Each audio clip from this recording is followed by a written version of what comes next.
Welcome, Andrii, to stage 2 of the selection procedure for HQCJ.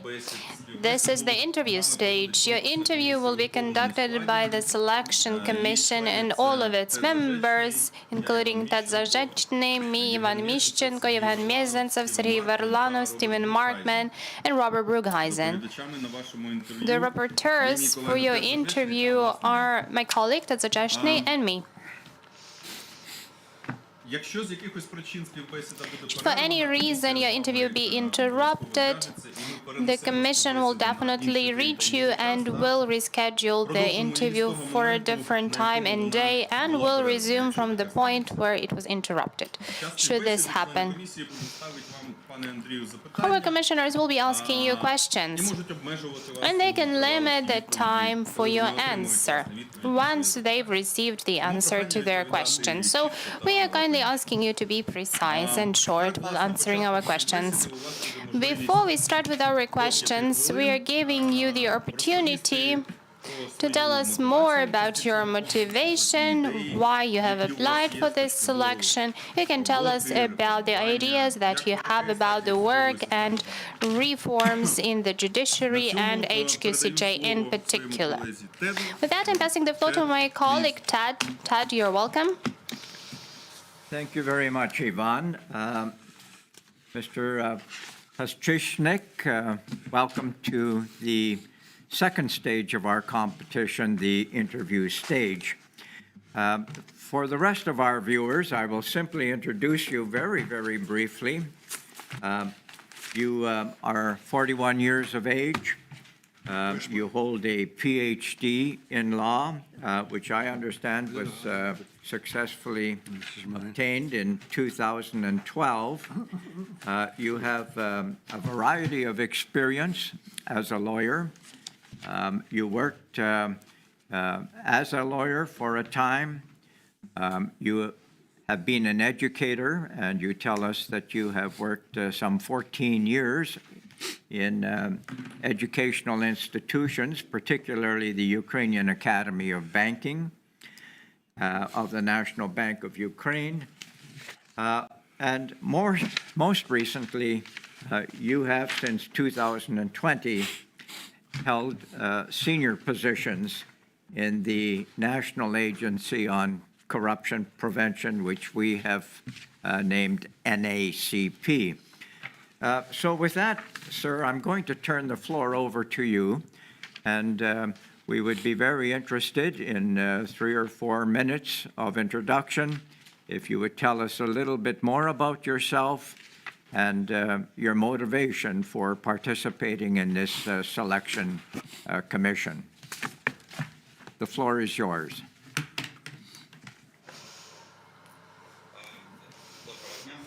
Good afternoon. I'm Andrii Pasichnyk.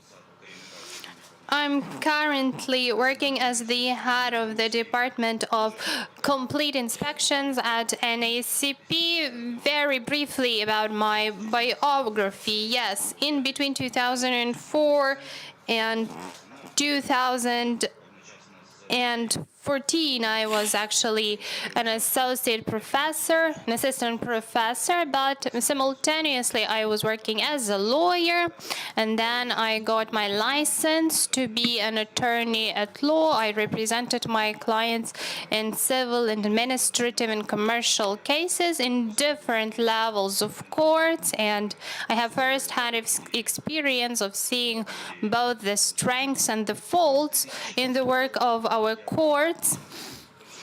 And since 2020, I've been working at NACP, and I'd like to focus more on the specific knowledge and experience that I've gained, which I consider to be beneficial should I be elected as a member of HQCJ.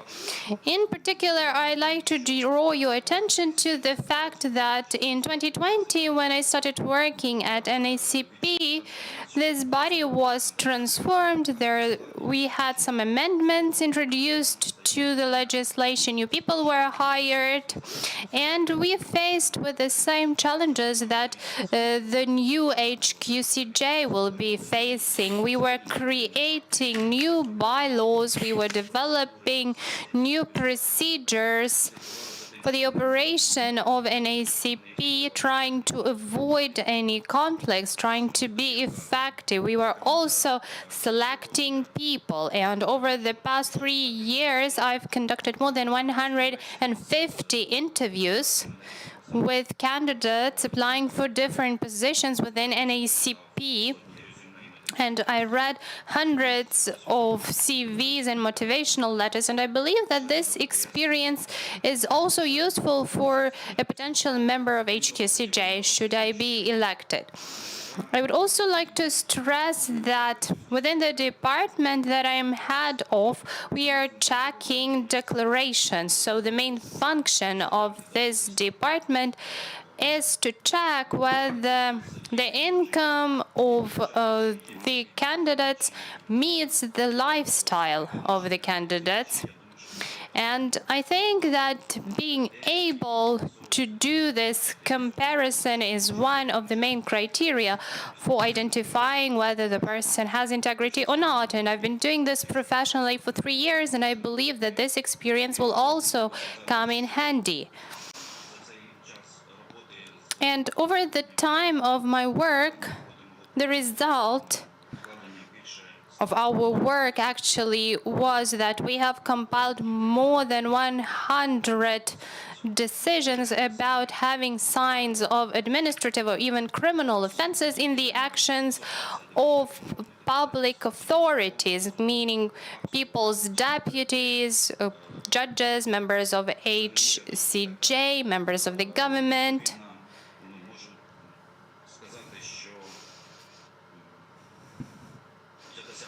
So I've already accomplished something in this sphere, and it shows that I am a professional and impartial person.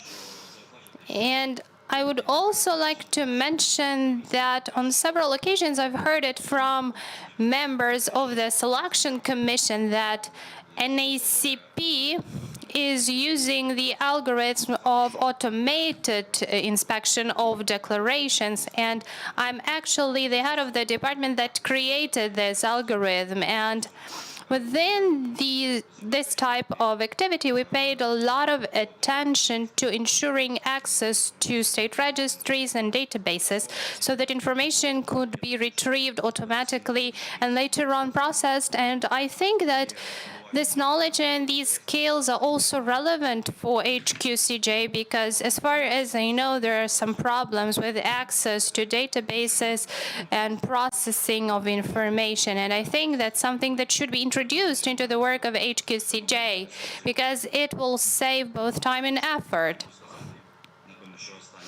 And the final thing that I would like to add is that since spring of 2022, I've been head of a team looking for assets of people who've been sanctioned, and I was involved in the development of legislation for us to be able to confiscate their assets and to find these assets abroad in foreign jurisdictions.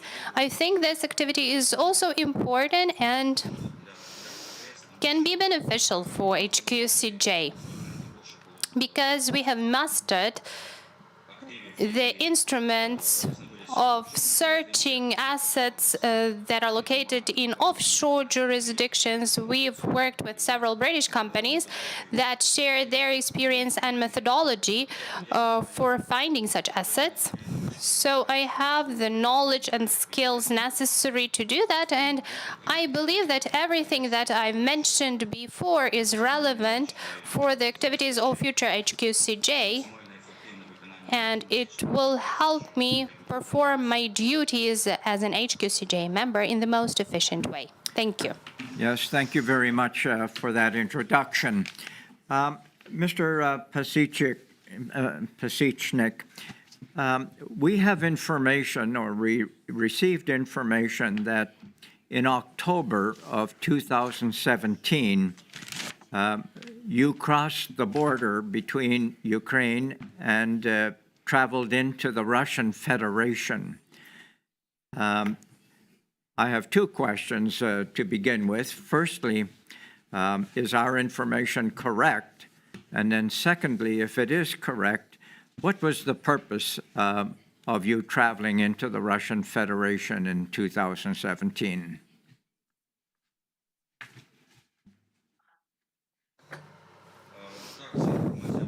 Yes, this information is true. Indeed, I crossed the border between Ukraine and Russia, and the purpose was the following. In the city of Belgorod in Russian Federation, it lies 180 kilometers away from the city of Sumy, where I used to live, and in the city of Belgorod, the brother of my wife's mother lived, and he was sick at the time, and I was traveling to visit him to pass some items, some food items, and I didn't stay there for a long time, for a day or maybe two, and I immediately returned back home.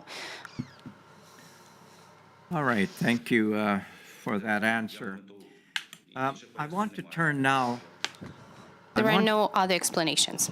I want to turn now, if I may, to some of the points that you make in your motivation letter in answer to the some 10 questions that we posed to all candidates. You indicated that, among other things, you developed your analytical skills, as you have told us about already, to analyze the practice of financial controls. And you worked at checking the tax return of judges of the Constitutional Court of Ukraine, the Supreme Court, the High Anti-Corruption Court, and members of the High Council of Justice. And I think you've already referred to that.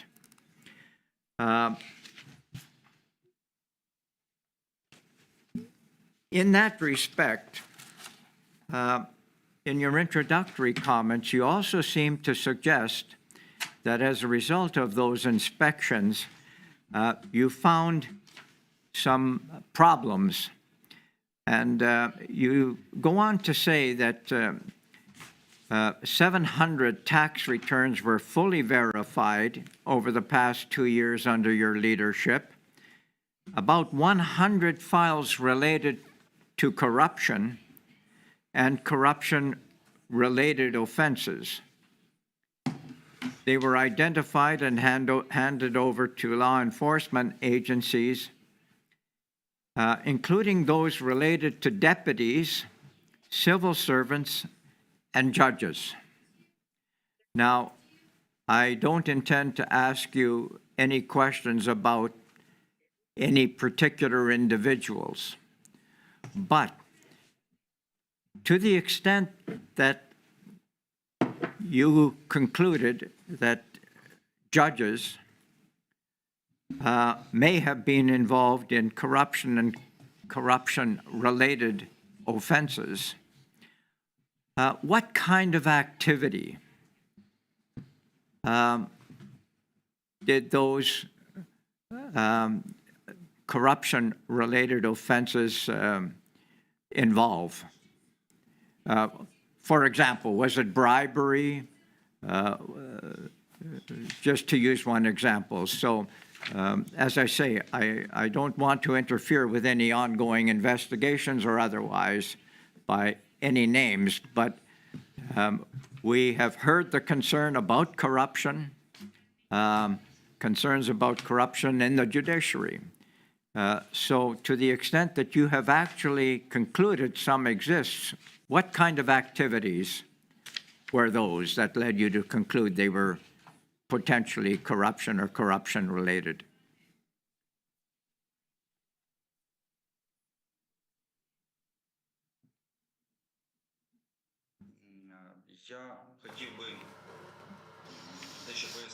Let me explain a little bit here. the main function of the department where I'm working lies in inspection of tax returns or tax declarations. So the key violation that we are identifying is inclusion of untruthful information into declaration. So that's 90% of all the violations. And depending on the sum of money, it may be either administrative offense or a criminal offense. So if we are identifying a corruption-related offense, it's about including inaccurate or untruthful information into the declaration. And in addition, we are trying to identify signs of unlawful enrichment. When a person cannot explain how they got the assets that they own, when they cannot explain whether the sources of getting those assets were legal. So these are the three main violations that we are identifying. When we are reviewing the materials during the inspection, we can come across other violations, but they don't always have signs of corruption-related offenses. Sometimes this is evasion of taxation, incomplete declarations, but you paid specific attention to judges, and in 2021, we checked all the judges of High Anti-Corruption Court, all the judges of the Supreme Court, and I can tell you that at our department, we had one case of an administrative offense, and that's all. So the judges of these specific courts, we did not find any corruption-related activities pertaining to them. We did study their assets, but we did not identify any violations, at least in our department. The violations that I mentioned were discovered in the actions of other people, and I mean people's deputies. I believe that we had 15 cases where we had signs of corruption-related offenses in the activities of people's deputies, deputies of local councils, deputies of ministers, and some civil servants of A category. Thank you. Thank you for that background and the answer to a question which I asked, which was far too long. Let me turn now specifically to some of the views that you hold about the High Qualification Commission of Judges of Ukraine. I think you will be familiar with the large amount of work that has been built up and that is outstanding because there has been no High Qualification Commission for the last 3 years or so. You have a number of specific recommendations that you have made, and there are a few of them I'd like to discuss with you. Your first recommendation is to strengthen the institutional capacity of the HQCJ. I wonder if you could just explain to us as briefly as you can, what do you mean by strengthening the institutional capacity of the High Qualification Commission?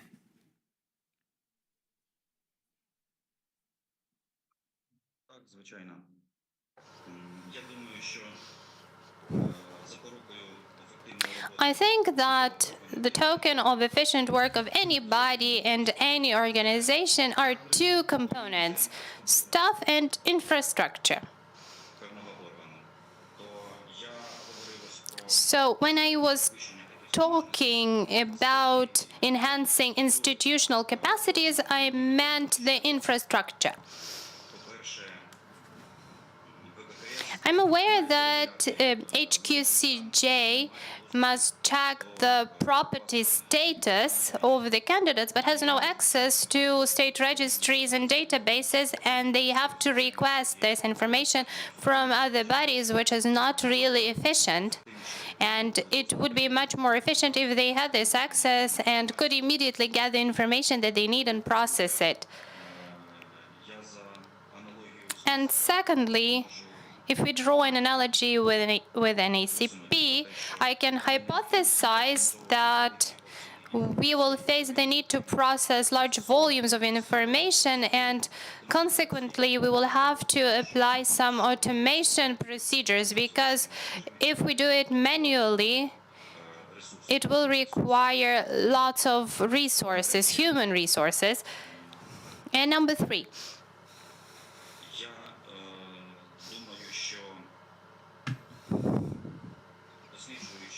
I think that when studying the documents that regulate the activities of HQCJ, it's possible to see some gaps and rooms for improvement. And I think that we should pay attention to these things as well. Maybe we could review the procedures. And under martial law, I believe that the HQCJ will even be obliged to review some of their procedures. Otherwise, the activities of HQCJ may be paralyzed. That is why we have to review their regulations so that they meet the current circumstances. All right. You also make the point that you would like to encourage the establishment of efficient cooperation and communication between the HQCJ and the Public Integrity Council. What do you see as the role and function of the Public Integrity Council? And do you have any suggestions to strengthen that role in terms of the acceptance of their recommendations?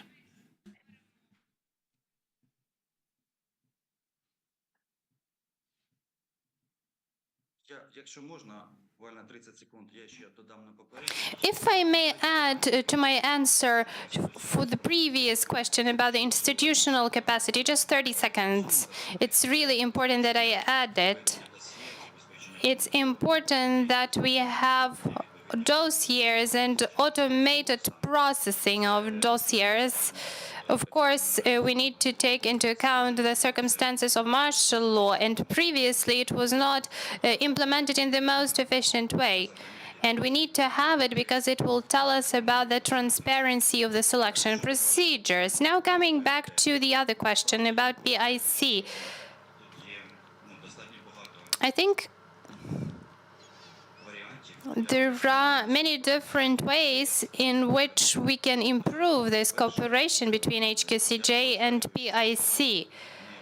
Firstly, I think that PIC was not involved in this selection. PIC was only providing their recommendations during qualification assessment, but selection is no less important. It also affects what new people will join the judiciary.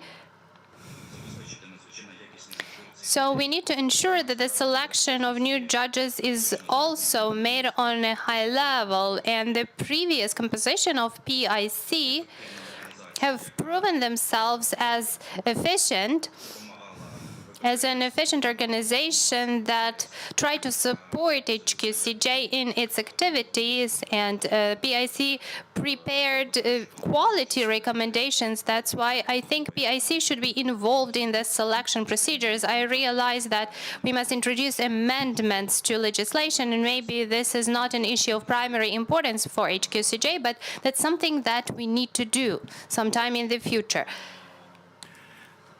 And my last, And yes, if I may, pardon me for interrupting you. My last question, it relates to your suggestion that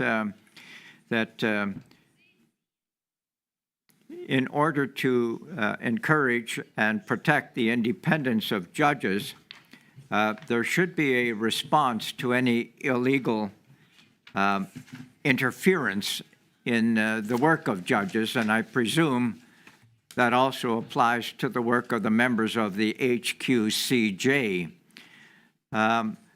What might you recommend as some steps that could be taken, perhaps some controls that could be applied to assist to ensure that the members of the HQCJ are not interfered with, or that there is any kind of undue pressure or improper and illegal interference with their process?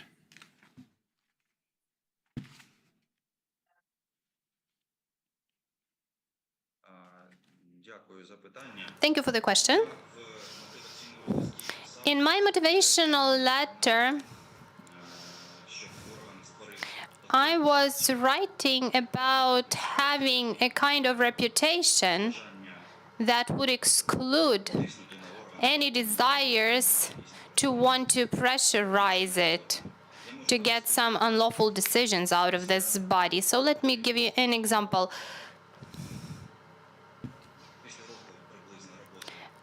After a year of working at NACP, we had this situation.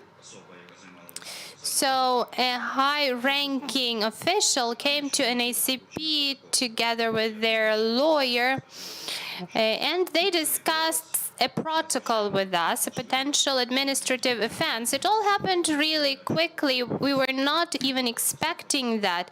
We were expecting some resistance, that maybe the lawyer would be speaking about violation of human rights, and they showed up, they gave us formal explanations, and they took back the protocol. So the situation was not really clear, to which the lawyer retorted that if you've arrived at specific conclusions, then they must be valid, and we understand that there are no grounds to use any additional resources to try and exert pressure upon you. So this is an example of an ACP having a kind of reputation that would eliminate any desires to even try and influence any kinds of decisions. So I think that the best leverage or the best preventive measure against such influence is to show efficient work, is to show uniform practice, is to show that there are no exceptions, and it will be a preventive measure against any unwanted or unwarranted pressure. I think reputation is something that really matters, and I can see that this is something that should be taken into account. Thank you. I'll now turn over your questioning to our second rapporteur, Ivan. Thank you.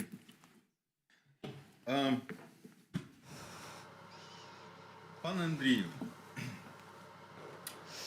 ви не перший кандидат, Andrii, you're not the first candidate звертає увагу на те, що who is drawing attention to the fact that the new HQCJ must have efficient interaction with PIC or its analogs, so in the wider sense with civil society organizations.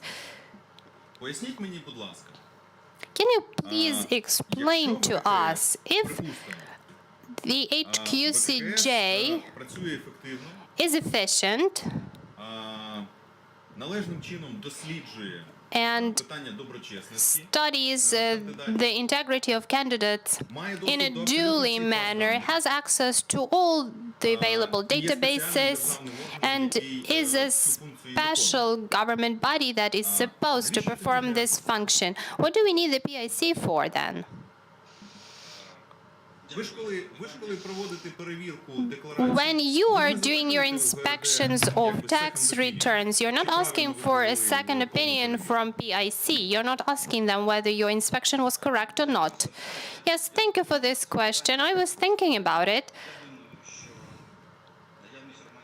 I think that having a PIC, having foreign experts involved in different selection procedures, not just in the selection of people for the judiciary, is a mechanism that is being used because, unfortunately, the government is not working efficiently.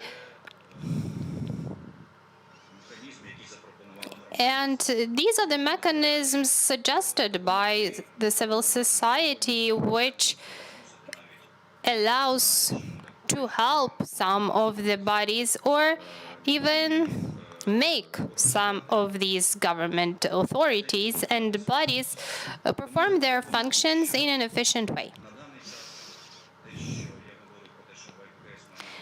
And when I'm saying that HQCJ must have efficient communication with PIC, it's completely justifiable. Because unfortunately, the HQCJ does not have this kind of reputation that I was talking about earlier, and it's our attempt to create a new kind of HQCJ. And if this new HQCJ has the reputation of a highly professional, impartial, independent authority, then the civil society organizations themselves will tell us that there is no longer a need to have a public integrity council, and they will not be delegating their candidates to PIC. I think that it's a preventive mechanism that we are currently using. It's being used efficiently. Unfortunately, we have to use this preventive mechanism because the government is underperforming. If the government starts being efficient and professional and independent, and the civil society recognizes and acknowledges that, there will no longer be a need for us to have a PIC. What is more important in the selection? To hire a talented specialist with good career prospects, or not to let in a person who has some issues with their integrity? What is better, positive selection or negative selection, in your opinion?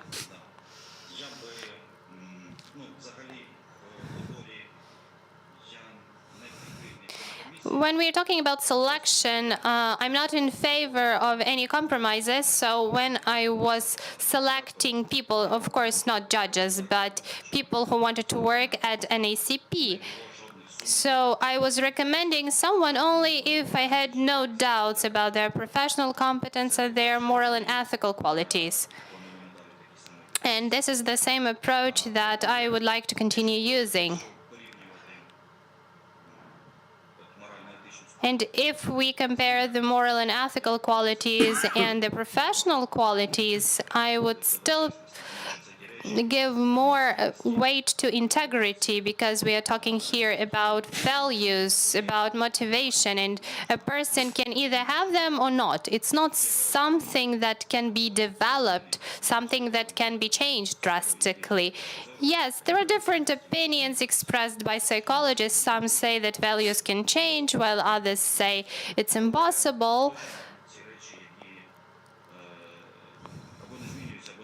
But for sure, these are things that are either unchanged or they don't change significantly. And if we are talking about professional qualities, professional competencies, that's something that can be developed. And for this very reason, judges have periodic advanced training to enhance their level of professional competence. I'm against compromises, but if I were to choose between integrity and professional competence, I would pay more attention to integrity. That's something where you can have no compromises.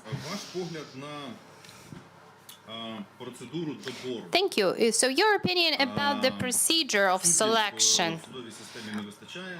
We have many vacancies in our system. The new HQCJ must select people, and we need to select people as soon as possible, but also we need to keep the same level of quality. We cannot let in people who lack integrity. And many government authorities, many specialists have have already started debating. Процес добору. So they are saying that Особа подає заявку. the selection starting from the application and up until the moment a person has been appointed as a judge, they are saying that the process itself should be simplified. З приводу того, So, скільки часу what is your opinion? How much time потрібно для того, щоб стати do we need for a person to be appointed as a judge? What should the procedure be? Чи якщо ви можете уточнити In general, or maybe you can specify what existing procedures could be eliminated. So what is your opinion of the process? For now, it takes approximately a year. The process can take approximately a year. Some people say it's too long. What is your opinion? Я думаю, що ціна помилки I think that the price of a mistake is indeed really high in this case. And this is my main argument when we are talking about this selection. If somebody is appointed as a judge, it's not for 3 or 5 years.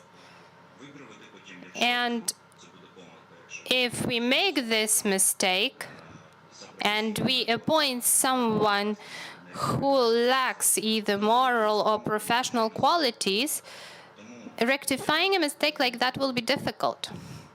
якщо порівнювати якість і швидкість, If we compare quality and speed, I'm all for quality. напевно, що певний тиск на I understand that there may be pressure exerted on HQCJ.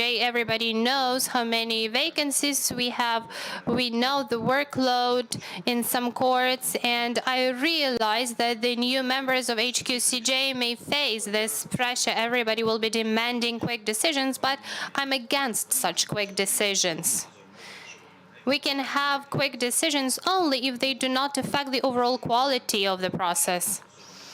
So if we are saying that a person trains for a year, so I've reviewed the curriculum of the National School of Judges. I had a look at the curriculum. I understand that a curriculum is just a document, and sometimes we can have quality documents, but the content, the essence, is not that good. I'm not saying that there's bad quality at National School of Judges, but it appeared to me that the curriculum was good.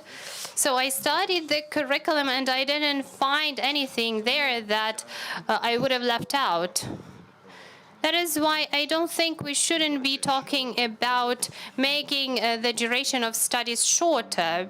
The work of a judge is very specific and peculiar. It's unlike the work of a lawyer or a prosecutor. And it's lifelong learning. You will be constantly learning before you retire.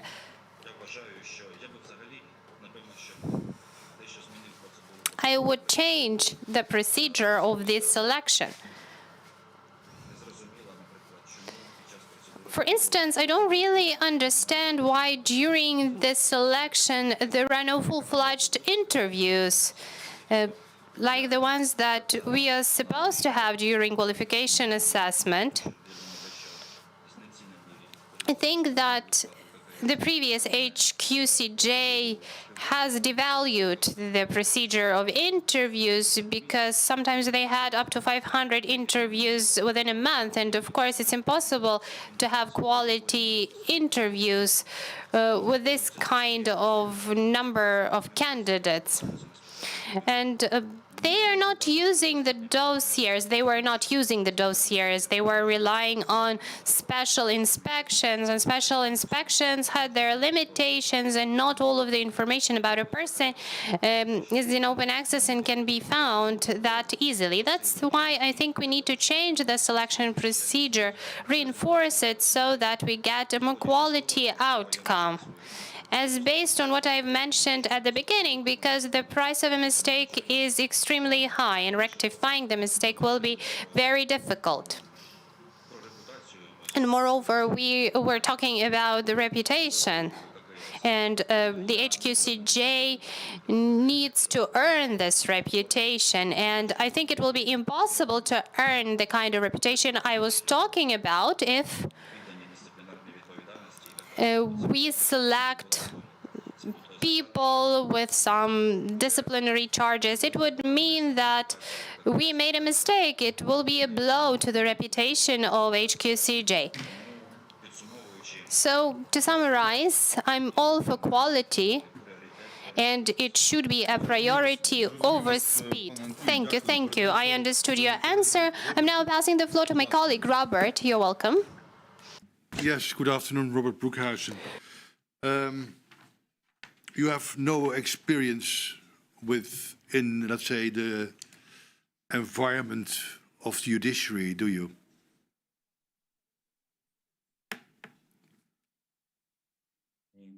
I don't have. No. And within the HQCJ, there are, of course, different aspects that are important. The first aspect is, of course, integrity, but the judges also must be suitable to write proper judgments. So how are you going to judge whether a judge is a proper judge?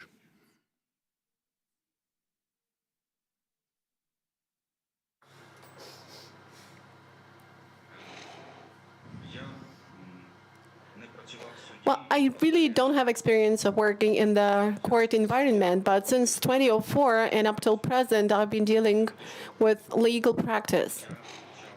I've been practicing law. I studied the theory of law. I dealt with some scientific, academic activity, and I know how important it is to know the theory and the general principles and in specific law, application of law, because quite often in complex cases, it's difficult to have legal qualification of some relationship. It's an only knowledge of the theory of law that helps you to find a way out.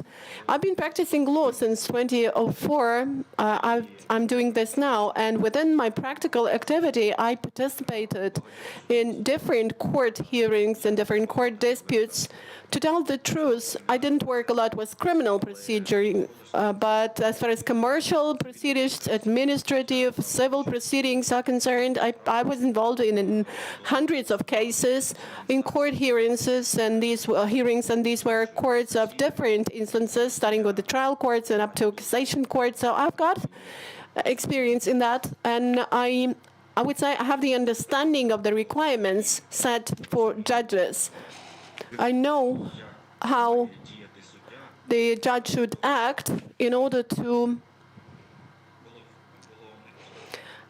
administer justice not only as such, but to follow the Bangalore principles and to show it that the judge is administering justice. Not just to do it, but to show it. So I think that my previous theoretical and practical knowledge is sufficient to make some conclusions about professional competence of judges or judicial candidates. Okay. I understand that you have quite some experience in courts and in courtrooms. What is your, let's say, experience with those courts? Because in your motivation letter, you say that we should radically change the quality of the judicial corps. That would mean that you have bad experience, or do you have good experience in courts in Ukraine?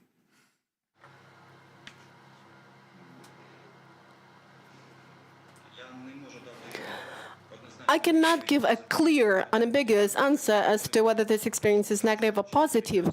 If we speak about whether I faced any cases of obvious corrupt actions or illegal actions from judges, I would say no. I haven't had any cases like this. But if we speak about any decisions of judges that were not motivated enough, that were written in an unclear language, that were not clear with determining what the rights and duties appear as the result of the court hearing of the case in relation to the party. So that's what I faced in my experience, and I was trying to rectify the situation in the courts of cassation and appeal instances. I would say that I've seen quite a number of examples when, unfortunately, judges are afraid of undertaking responsibility or are afraid of behaving in an independent and impartial way. And I would say that this is the most negative experience I've had. It's difficult to overcome this experience because formally the judge does not violate the norms of legislation in such cases. I've come across decisions when the judge did not participate, did not pass the decision. I mean, he didn't undertake the responsibility, but just passed a decision that did not restore any single right of any parties to the trial. I think that this is quite a widespread phenomenon. This is common practice, and if we treat your question about positive and negative experience, so that is the negative experience I faced. It lies in the fact that the judge either passed a decision that could not be enforced or didn't give a clear answer to whether the rights of a certain citizen were restored or not. Okay. Well, you say that you never experienced corruption, but you wouldn't know, because you don't know what has happened in any court case. Corruption is, of course, hidden. But my question would be, what do you think is the cause that the judges that you refer to were not providing clear, well-reasoned judgment that gave solutions to the questions in front of those judges? What would be the reason for that? Because normally a judge would be someone who would be willing and happy to give a well-reasoned decision on the issue that he has to decide upon. So why didn't that happen, in your view?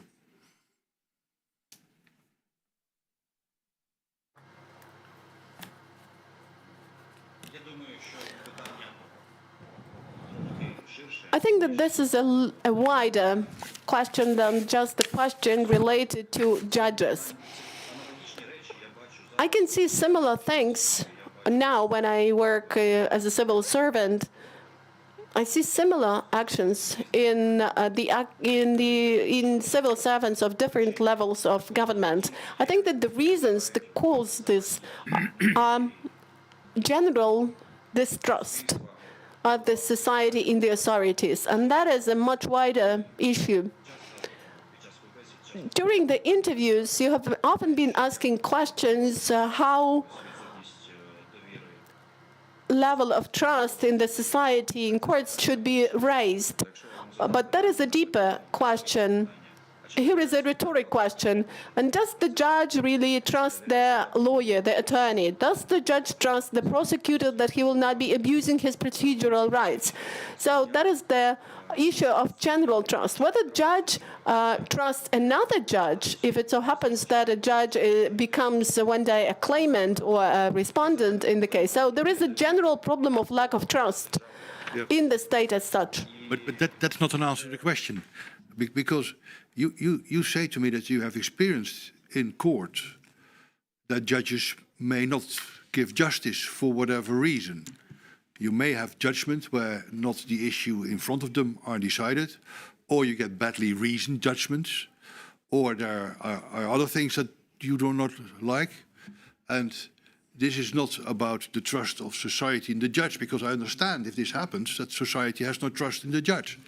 But the question is, why do you think that those judges do not do their work, which is making a well-reasoned decision in a dispute?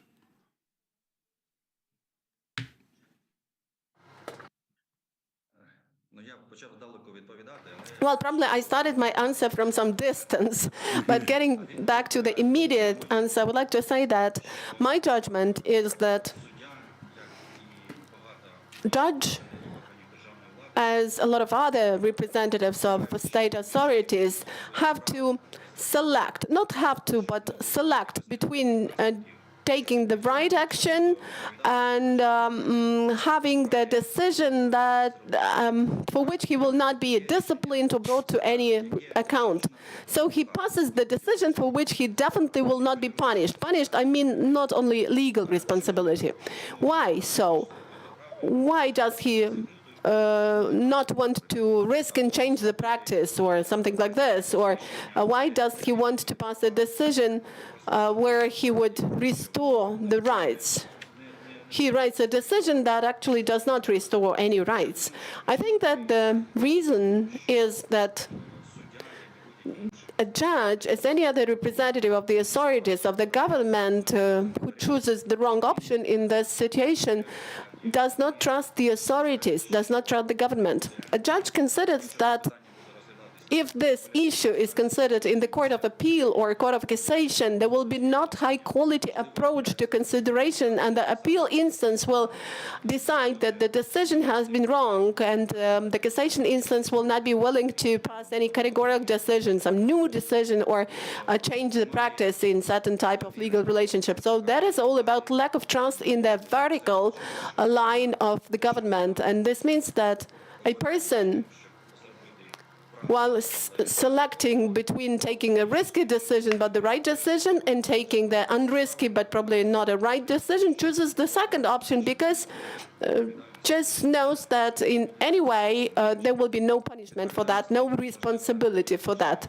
Not in the legal sense. I don't mean legal responsibility, but any reputational one. Thank you. I have only one other question, and that is referring to what you mentioned. You said that you have experience in finding assets in foreign jurisdictions. I would expect that you're talking about hidden assets. And you discussed this with English companies who have knowledge about this. Well, I'm most interested to know how they do this. Because if it's our hidden assets, then it is quite complicated, I know from experience.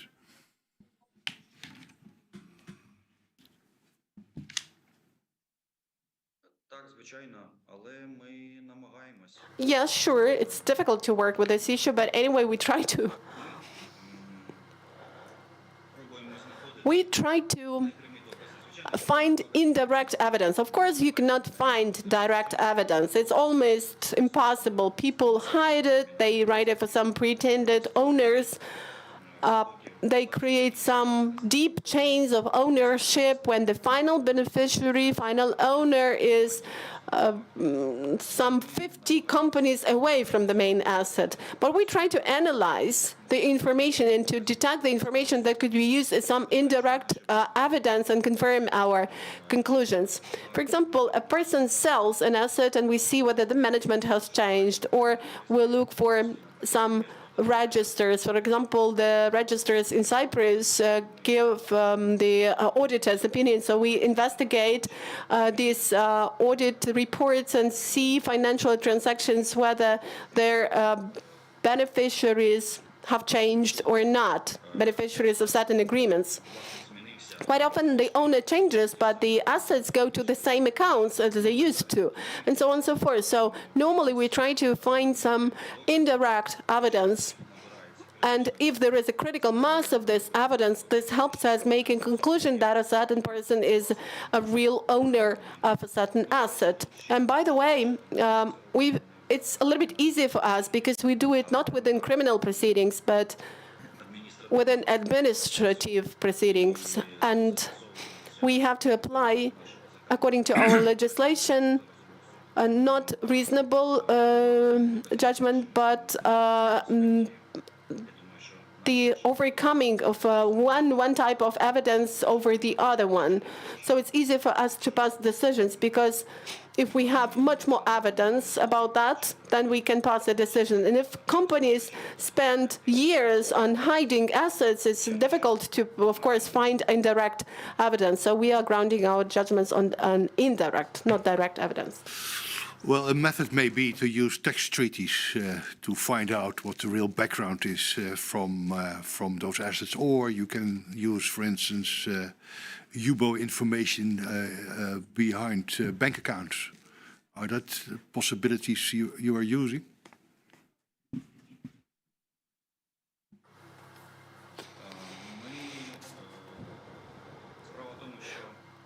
The point is that we are not a law enforcement body, so we don't do this work again within criminal proceedings, so we are deprived of the possibility of using the tools available for the General Prosecutor's Office or the Security Service of Ukraine within criminal proceedings. And in fact, we do only analytical data. We deal with analytical data, make analysis, and look for the respective information from open sources or relatively open sources of information. That's why, answering your question, I would say that we don't have an opportunity to take into account some tax treaties or bank accounts to disclose bank secrecy out of Ukraine. In Ukraine, we can do this. And we are, of course, using this tool, and we are analyzing financial operations after the company's bank secrecy is disclosed, but only in Ukraine. We cannot do this as far as accounts abroad are concerned. And as far as tax treaties and tax reports that are abroad are concerned, we don't do this. But in Ukraine, again, of course, we analyze those tax documents. As far as foreign documents are concerned, we can only analyze auditors' reports in the countries where they are mandatory and when they can be included into a certain case and a certain dossier of a legal entity available in some registers. Okay, thank you. Mr. What's his name? Mark. Right. Thank you. And thank you, Mr. Pasichnyk, for participating in our competition. You have a very fine letter of recommendation from Professor D.M. Lukianits. I was wondering whether or not you would reciprocate and support Professor D.M. Lukianits in this competition.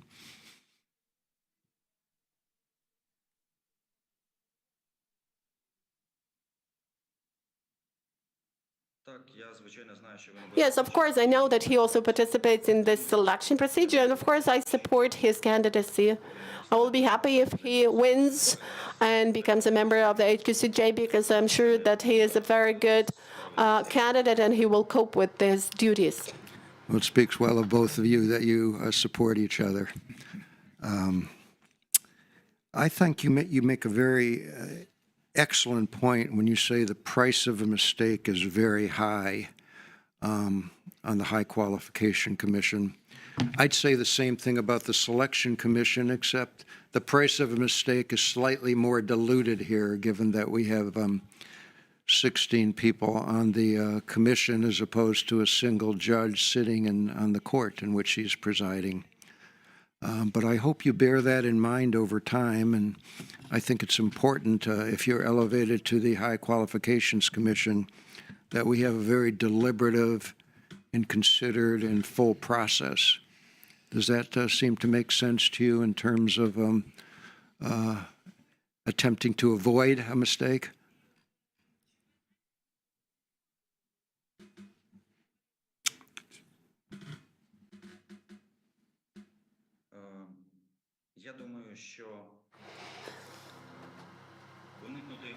I think that avoiding mistakes, well, the only way to avoid mistakes is to apply different tools and instruments to study information, and by minimizing subjective approach to assessment of candidates or assessment of judges who are sitting in front of you. You have to apply different tools. Then you have to analyze the results, the outcomes you have received, the findings, and you have to ensure participation of several members of the HQCJ in the study of the information on one single candidate.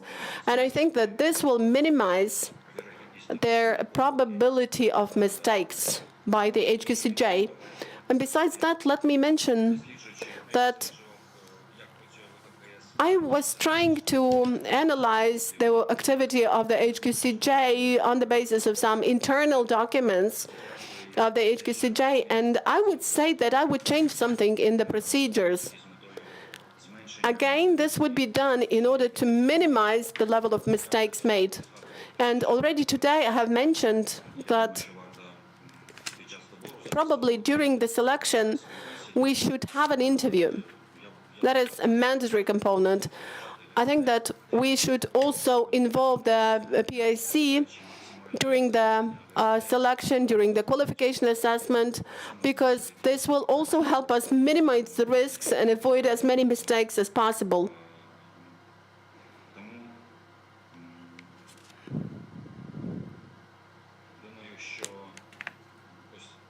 So I think that this set of measures comprehensive measures or comprehensive set will help us avoid mistakes to the greatest extent possible in the work of the HQCJ. I just think it's a very thoughtful thing to bear in mind at the outset of the process, that mistakes have consequences, and they have high consequences, and that you're doing some very serious work indeed, and that you need to be thoughtful and deliberative and careful and exercising good judgment in your decisions. It's a very important position we're talking about, and your position on the High Qualifications Commission, if you were placed on that, would be a matter of great consequence for the people of Ukraine.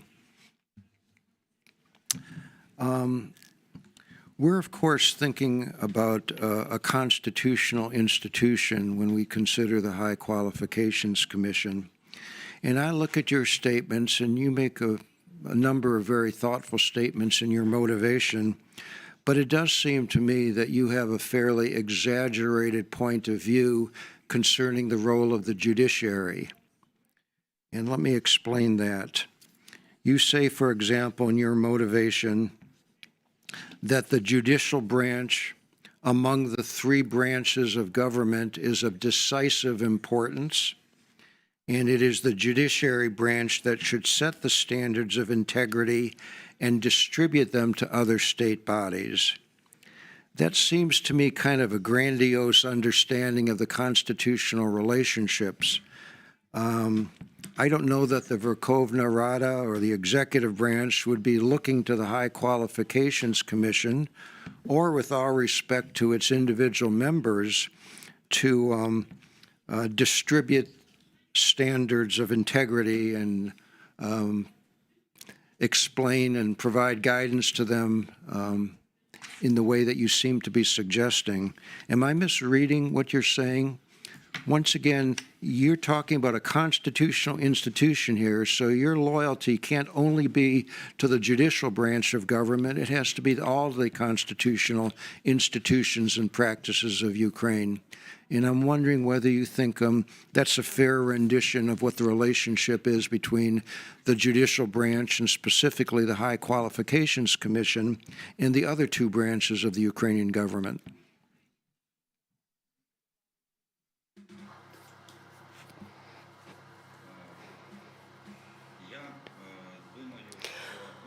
Well, first of all, in my motivation letter, I meant not that much the HQCJ, but courts and the judiciary in general. That's what I meant.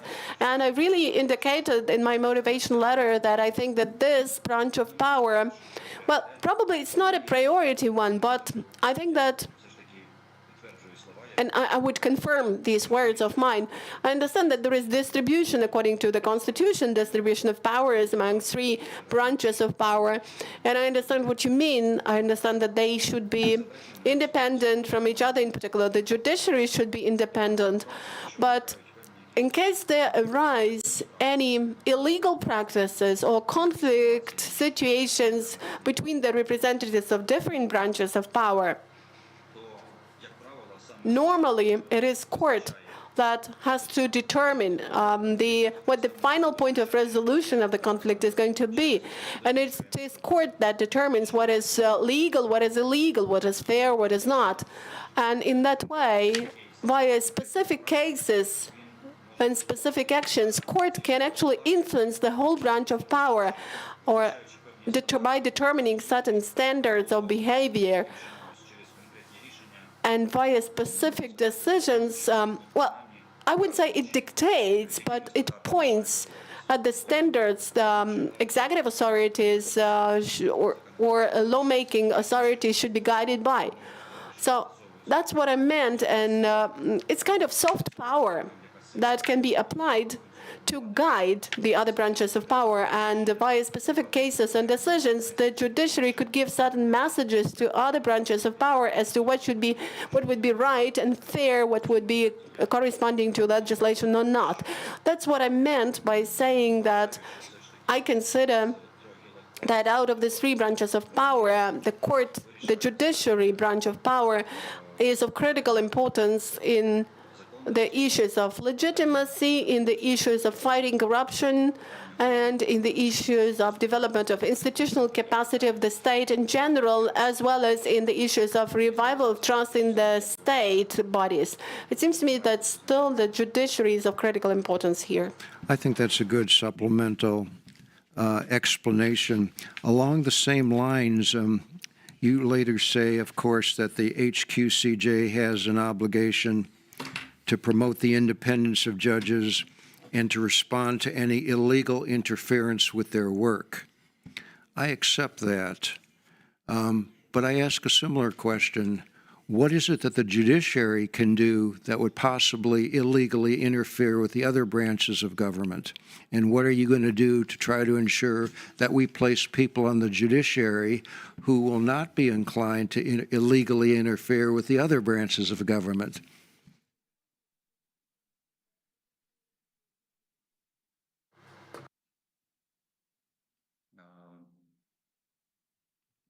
Ну, якраз ця функція і покладена на Well, that is actually the function of the HQCJ, to find the right people who would be people of integrity, competent people, will perform their duties scrupulously and will not be abusing their power and their status. я в мотиваційному In my motivation letter, when writing these lines, I meant some practical aspect. I meant that of course, the HQCJ is not the basic, the fundamental body that should ensure independence of the judiciary. The priority in this respect belongs to the High Council of Justice. It's their mandate. But I meant that the HQCJ still works with quite a lot of information. It creates dossiers, it studies those dossiers of a great number of people and judicial candidates. It studies different sorts of information. It can collect information about the results of regular advanced training of judges, information about surveys of judges. So this means that the HQCJ can have access to a lot of information, and while analyzing this information, of course, the HQCJ may identify some facts that show this illegal intervention into the judicial independence, and the HQCJ should respond to that. It's not enough just to get this information. One needs to do something about it, to respond to it. Well, Mr. Pasichnyk, you're a scholar and an academic. What I'm suggesting is that you can have two applicants for a judicial position, and they can have different perspectives such that one might potentially illegally interfere, to use your language, more with the parliament than the other candidate will. And I think those are entirely legitimate considerations for you to take into account. And I think our methodology is explicit on urging you to consider the separation of powers and the relationship between the judiciary and the other branches of government. All I'm saying is that you're very sensitive to the separation of powers, as you should be when you talk about the independence of the judiciary, but you need to be similarly concerned about how the judiciary can interfere with those same prerogatives on the part of the parliament and the executive branch.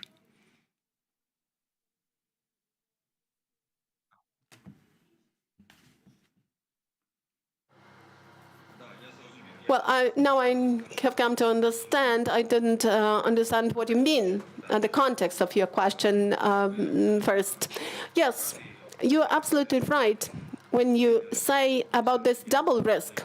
On the one hand, there is the risk of illegal intervention into the work of the judiciary, but on the other hand, there is the risk of abuse of this judicial power by judges and monopolization of some powers when people will tend to influence other branches of power. There is such a risk present, but it seems to me that it is the function, one of the functions of the HQCJ to have high-quality qualification assessment and high-quality selection to prevent such people from getting to the judiciary. to prevent people who are prone to act like this from getting into the judiciary. Because, of course, judges must be the people who understand what the limits of their mandate and powers are. And they cannot behave in the way that could be interpreted as intervention into the activity of other branches of power. I think that's exactly what I had in mind. I think that on the High Qualifications Commission, it's necessary to identify judges who will be independent and protect their independence, but also judges who exercise their decision-making in accordance with the rule of law and respect the judgments of the Parliament and the decisions of the executive branch. I think you said as much a few moments ago. Let me ask you one more question, if I might, please. You've written more than 30 scientific works, you say. Are any of those significantly relevant to the work that you would be performing on the commission?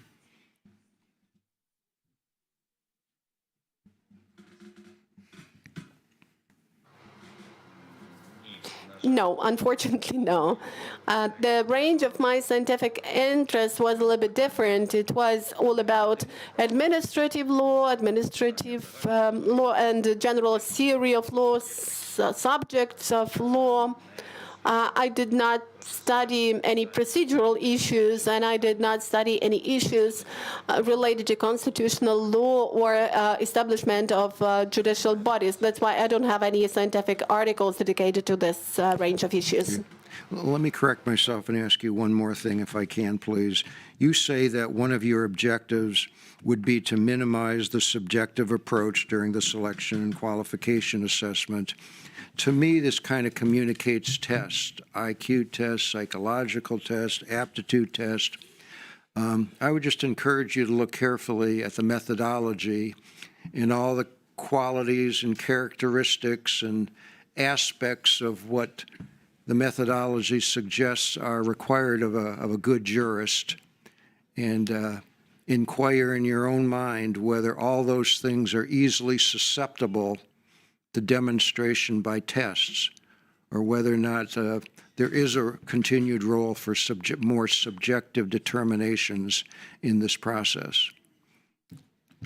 Have you looked at the methodology and the wide identification of qualities and characteristics and personal elements that are all necessary to a judge under that methodology?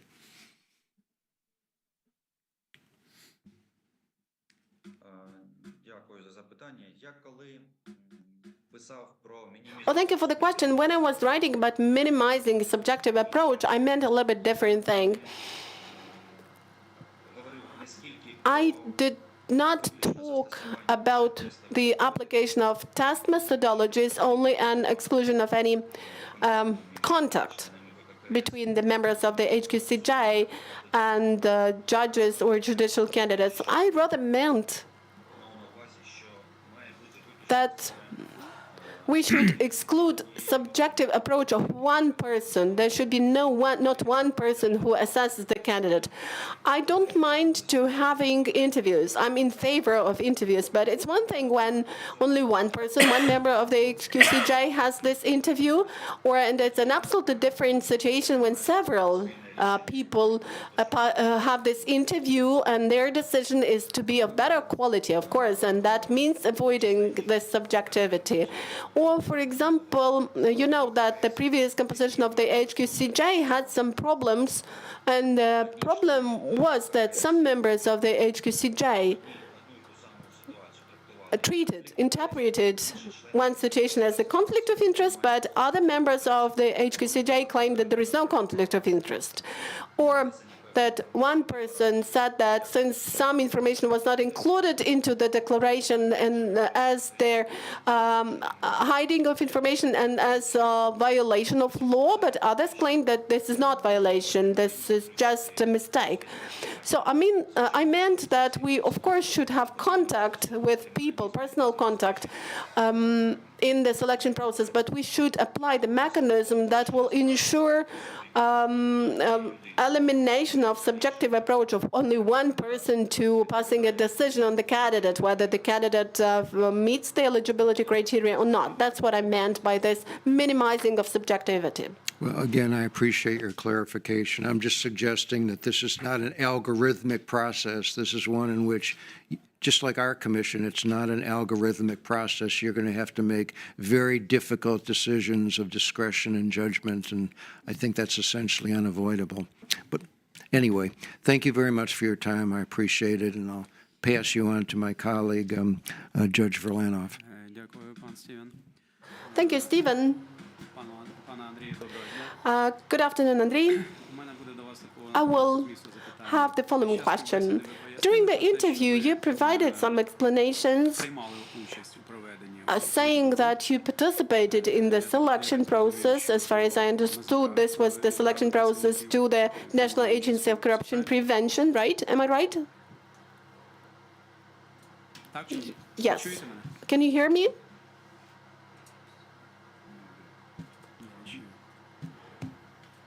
Пане Андрію, чуєте? Бачите? Andrii, can you hear me? Can you see me? There was some interruption, but now I hear you.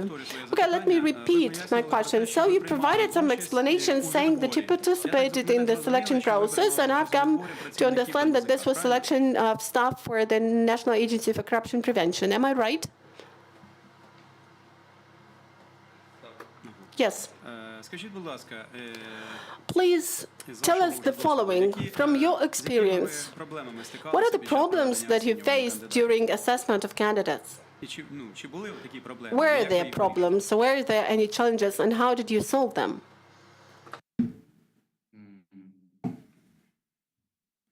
Я думаю, що найскладніше I think that the було виявити worst challenge was to identify the real values the person is confessing and the real motivation he or she has.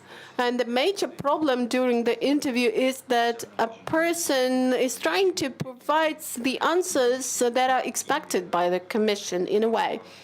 And допомогою яких з'ясувати he or she, it's very difficult to find the questions that will help you to disclose the real motivation and the real values, the real intentions of a person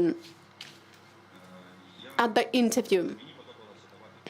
I liked asking questions that provided us with a lot of information on the person. For example, the question could be about the beliefs of a person. Suppose the following question: what form of power do you consider to be more efficient, authoritarianism or democracy? задавали питання, я задавав питання там про Well, I asked the question моральні дилеми. about some moral dilemmas, some standard moral dilemmas. When there is a cab going, a carriage going, and it is either going to fall on one person or on three person, how are you going to pass your decision? So while hearing answers to those questions, we could actually judge about the real values of a person. Добре, дякую. Дякую, пане Андрію. Скажіть, будь ласка, а чи от за цей період Thank you, and ви вже можете досить такий значний період, це з 20-го over this period of time, since 2020, you have been dealing with selection, and you have been doing this up till now. So, do you think that you have made any mistakes during the selection of the candidates who are now working? Just you can see them at work. Можливо, я би не сказав, що були випадки, I wouldn't say that there have been the cases when I коли інколи realized that I made a mistake, but there were cases when a person who was the winner of the selection process якісь якості, які showed some traits of character and some qualities and characteristics he or she was not able to show during the interview.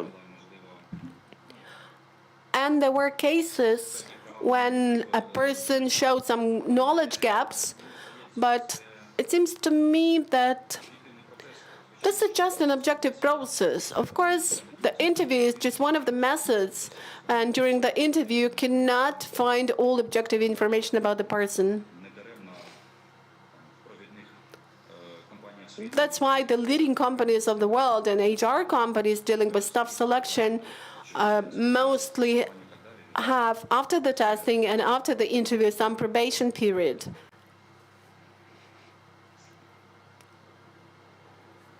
людина працює тимчасово для того, щоб керівництво з'ясувало. On a temporary basis, a person works there for the management to really see whether the person meets the eligibility criteria and the requirements, and maybe then some corrections are introduced.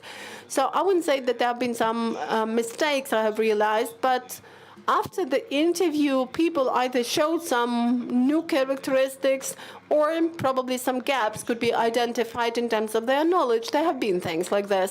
But if we identify some gaps, we can always respond and bridge those gaps. We have the corporate culture when we keep communicating with our staff members, discussing their problems. We develop a certain action plan to improve, and people work under this plan. Thank you, Andrii. And here is another question. Скажіть, будь ласка, чи не було у вас засмученості? Haven't you ever been disappointed after you passed the decision, but you probably considered that, well, maybe you hesitated, maybe another candidate was better? No, I haven't had cases like this. Okay, thank you. Let me give the floor to my colleague, Evhen Mezensov. Thank you, Serhiy. Good afternoon, Andrii. Unfortunately, I don't have much time left. I actually meant to ask you a lot of questions, but let me try to somehow do this. Let me ask you, from your own professional experience and from your experience of working in the anti-corruption field, can you tell us whether the social origin of the judicial candidate or candidate for any other civil servant position, the reason, could it be regarded as the reason for corruption risks? So who is more prone to take corrupt actions, a person who is from a rich family or who is from a poor family? Чесно кажучи, не відслідкував. Well, to tell the truth, I have not been trying to establish any kind of logical regularities in this respect, so I cannot give you the answer that would be really grounded or informed. But I generally think that, Принаймні, з мого життєвого досвіду, at least what I can tell from my own experience, це не має this does not really matter that much. So there is no direct correlation between social origin and proneness to predisposition to corruption. Well, at least what I can tell from my life experience, I don't see any correlation like this. Clear. Concerning interference into the activity of the judiciary and judges, do you think that the current protection system, like law enforcement bodies, High Council of Justice, is perfect? Or should it be improved? Should it become more rigid and stringent than it currently is?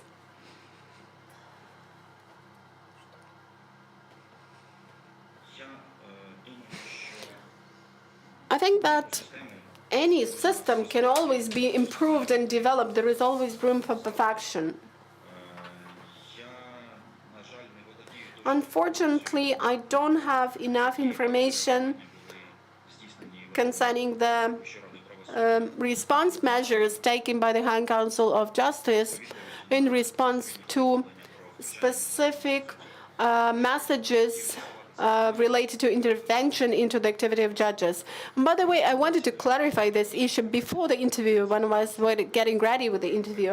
And I entered the website of the High Council of Justice because they used to have a section with the data about such messages related to intervention with the council, with the High Council, with the activity of judges. But unfortunately, this section is closed, so I didn't find any information on that. Ну добре, давайте зробимо таким чином. Ваша думка з приводу Okay, then let's функціонування і focus on the following. What is your opinion concerning the functioning and establishment of the high intellectual property right court? створена принаймні You know that this body has been established, but it was prescribed that it should be established, but we don't see any specific progress. So what do you think of this matter? Do you think that it is necessary to have a court like this, high intellectual property court? Well, as far as I know, the court was established in response to some accusations against Ukraine that copyright is violated for certain intellectual property facilities. I think that at the moment when the decision was passed on the establishment of that court, this issue really was relevant. But I think that now the issue is not that much relevant. And even if we speak about any special court, I would probably say that the court should be transformed and expanded on in terms of its specialization for it to deal with investment nature disputes. It seems to me that investment disputes are becoming more and more relevant. And in the current context, because I hope that after victory, we will have a much better investment climate, and we as the state should take pains to attract as much investment as possible. So I would say that this court could be transformed into the court to consider this sort of disputes, protecting the rights of investors. Thank you for your interesting idea. You know, currently we have the situation when almost half of judicial vacancies are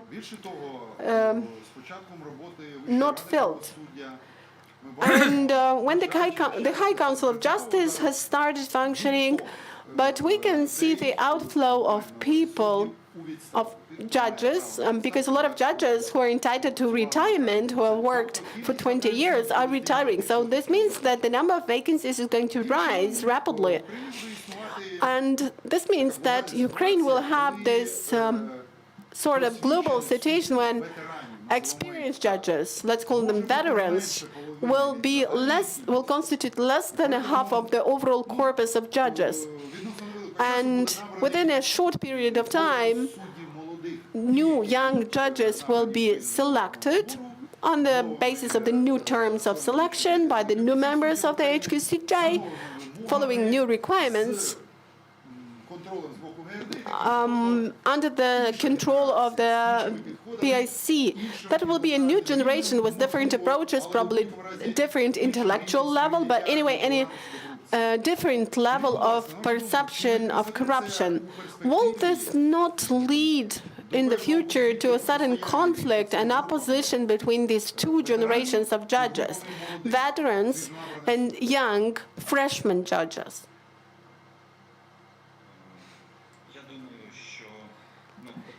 Well, I think that, first of all, in such cases, well, we always have advantages and disadvantages, always have pros and cons. And if this happens, probably new judges will have a disadvantage because they don't have experience, but they will be more open, more independent, more transparent, and more capable of passing decisions that would be new, and they would probably advocate some new views of the situations, legal situations they are facing. That's why I don't think that this is a problem.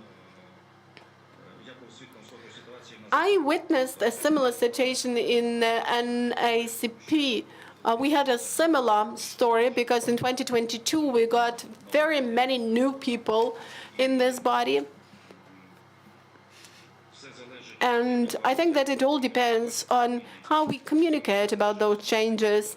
And it again depends on judicial self-government bodies, the HQCJ, the Council of Justice, the National School of Judges.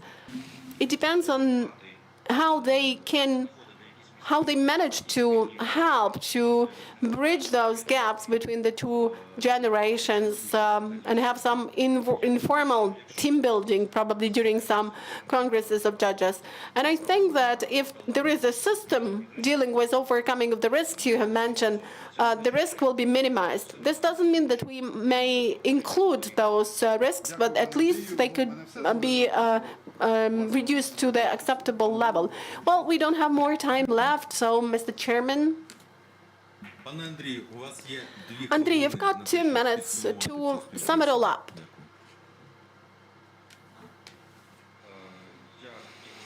I would like to express my gratitude for this opportunity provided to me to express my ideas. It seems to me that has been an interesting discussion. I have watched a number of interviews with a number of candidates, and I've heard answers to quite a lot of questions that are interesting and that are important for the country. And I would like to also address all the participants of this selection process. As one of the candidates said, 25% of the participants have a chance to become a member of the HQCJ. So let me address every candidate who passes, who becomes a member. Please take into account some of the ideas you have heard. Now let me voice one maybe abstract thing, but it is really a thing of importance. We are all talking about independence of judges, but I'd like to stress and actually to urge the candidates who will be appointed members of the HQCJ.